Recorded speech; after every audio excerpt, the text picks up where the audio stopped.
Lendana Iroi Sembada Laiba Mayol Energy Solutions Amadi People's Democratic Alliance PDA Ani Kusam Naraga Alternative Source of Energy and Need of Clean Environment for Sustainable Life on Earth Haiba Hiramda Seminar Ma Mayolgi Campus to Pangthokre Thormaduda Manipuri Hanagi Deputy Chief Minister Joykumar Senior Citizen Laurembam Brazavidu Senior Citizen Okram Sarat Loitongbam Jayananda Mayolgi MD Yumnam Devzit Amasung Senior Citizen Irom Ibochong na athoiba mitung oina sarukya kibaga loinana uripok ACG mioi ke amasu sarukya ke World Environment Day ga mari leinana pangthokiba seminar aduga mari leinana hanagi Deputy Chief Minister Yumnam Joykumar na hai saukhalakpagi matung ina alternative source of energy marang kaina leirabasu kanglon chumna amadi likna seasonaba yamnamak mathau tai malemda hauji achauba energy crisis ama mayoknari maramaduna fossil fuel da Tangzabagi Mahod solar energy amadi atay eco-friendly oiba energy sourcing da mai Onshinba Matam Oire.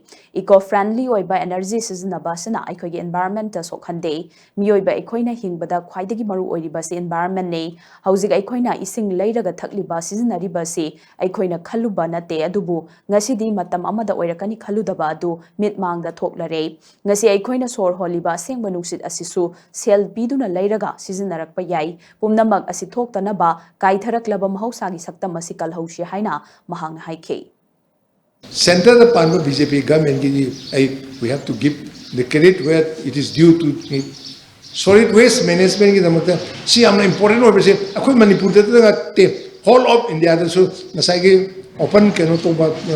toiletry to ba khopa ma to ba sigi problem lebe se masi myam khangmadi khobade ki India government kari mission to Swachh Bharat mission haina Adu makada every household that proper toilet thamba khopa haiba sigi kano se mission ji thamaga admaina to gibani Manipur desu to dabanate adu swai opa kandidi adu phajagar ba scheme do kade swai pura mang Manipur dani on paper yengda gadi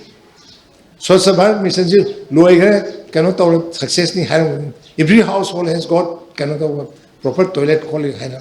adu Masidei da suksa sadana paisa lo thoke jo ko thong amani